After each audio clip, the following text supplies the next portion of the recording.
When people first laid eyes on this ranch, they didn't see potential. They saw ruin, parched, fractured earth spread out endlessly, sagging fences tilted in the breeze as if about to give way.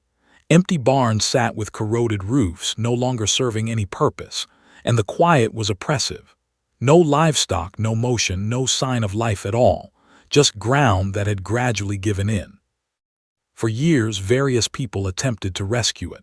Farmers arrived full of optimism and departed defeated. Investors sank money into one failed venture after another.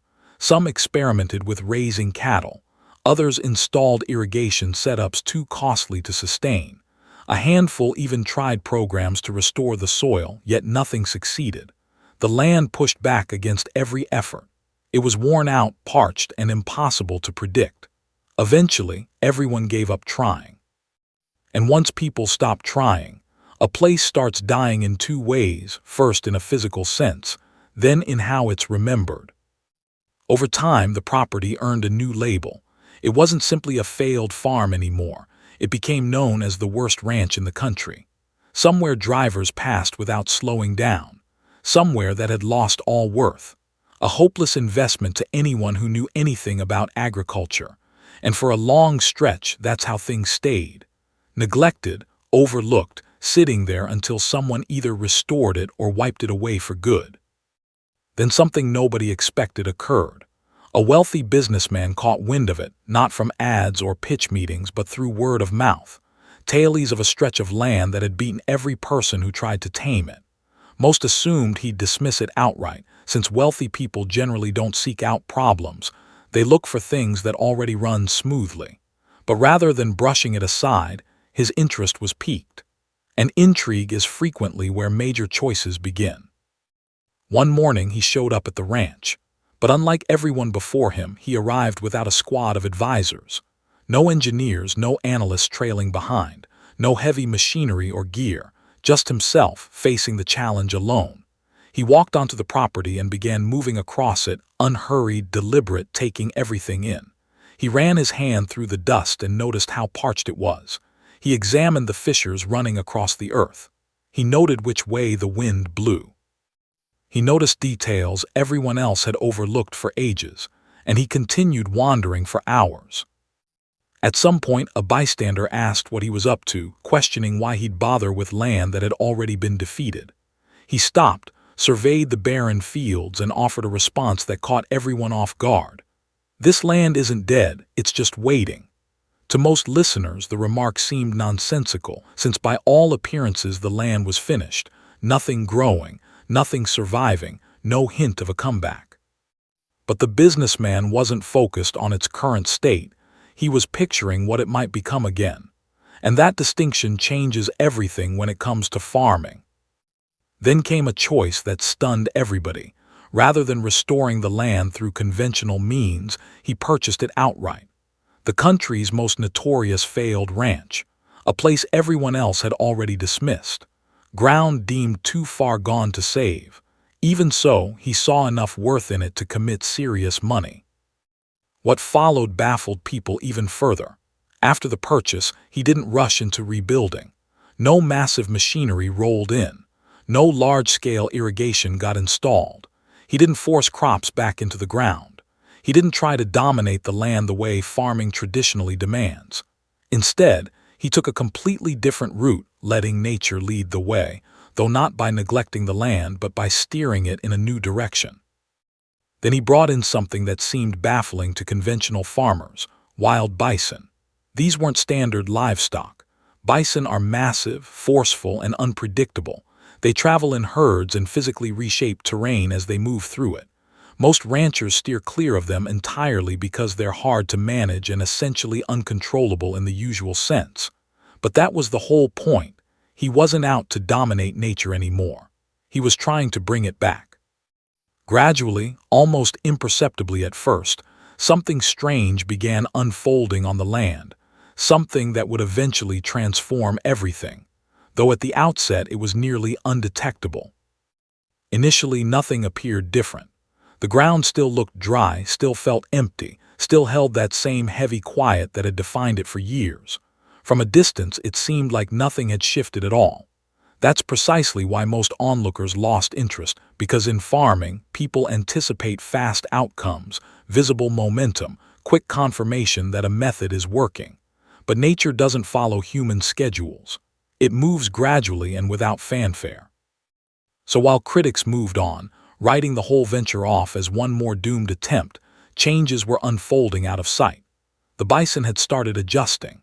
Their movement across the terrain seemed random at first, but gradually those patterns began reshaping the ground. Their heavy footsteps broke apart compacted soil. Their grazing habits opened space for new growth in patches that had been barren for years. Their instinctive behavior accomplished something no machine ever managed, restoring equilibrium. Even so, most people remained unconvinced anything meaningful was underway. Some even mocked the whole endeavor, dismissing it as a rich man's pet project with zero real agricultural merit. A few predicted total failure within a few short years, since conventional farming wisdom holds that land left uncontrolled is land you lose. But this ranch was telling a different story. Months turned into a year and gradually signs surfaced. At first it was tiny patches of green, barely noticeable unless you looked closely. Grass started reappearing in spots that had been barren for ages. Nobody planted it, nobody watered it, it simply came back on its own. Then insects returned, small creatures that had vanished from the soil's ecosystem long before.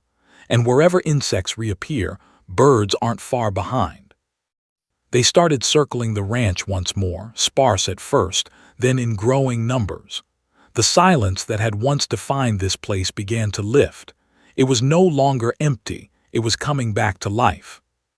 The change remained gradual, but now it was noticeable. And for the first time, people began paying attention again.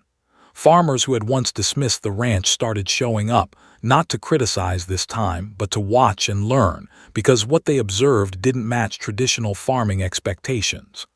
No heavy equipment, no chemical treatments, no costly irrigation systems, yet the land kept improving. Even more unexpected was the economic angle. Nearby ranches following conventional methods were struggling. Feed costs climbed. Water grew scarcer and less dependable. Livestock upkeep expenses kept rising. But this ranch largely avoided those issues because it no longer relied heavily on human intervention. The land had begun sustaining itself. That's when the narrative shifted. Instead of asking why a billionaire would buy such land, people started wondering what he understood that they didn't. Researchers arrived to study the shift, analyzing soil composition, tracking plant growth, monitoring animal behavior. Their findings were striking. The ecosystem was stabilizing on its own, not through force but through cycles of renewal reinforcing one another naturally. Even then, the businessman never declared victory. Not yet. In his eyes, the process was far from finished. He didn't view the land as repaired, he saw it as still evolving. That mindset kept the project centered on lasting balance rather than quick wins. Then came the defining moment. After years of steady, gradual change, the ranch bore no resemblance to the place once branded the country's worst. Viewed from above, it was nearly unrecognizable. Green stretches had spread, wildlife had multiplied, the soil held water far better, and land that once seemed lifeless now functioned as a thriving ecosystem once again. But the greatest surprise wasn't the physical transformation, it was the shift in mindset. The very people who had once doubted the project were now studying it as a model case, because it challenged a fundamental assumption in farming. That land must be tightly managed to be productive. This ranch demonstrated something entirely different, that easing control, rather than tightening it, can sometimes produce the best outcomes. Through it all, the businessman's original instinct remained the project's core. He never tried to overpower nature, he collaborated with it. By reintroducing bison to the landscape, he let the land rediscover a path it had once known instinctively. In the end, the ranch became something bigger than a plot of land. It turned into a symbol proof that not every agricultural problem calls for more intervention. Sometimes what's needed is patience. Sometimes it's restoration.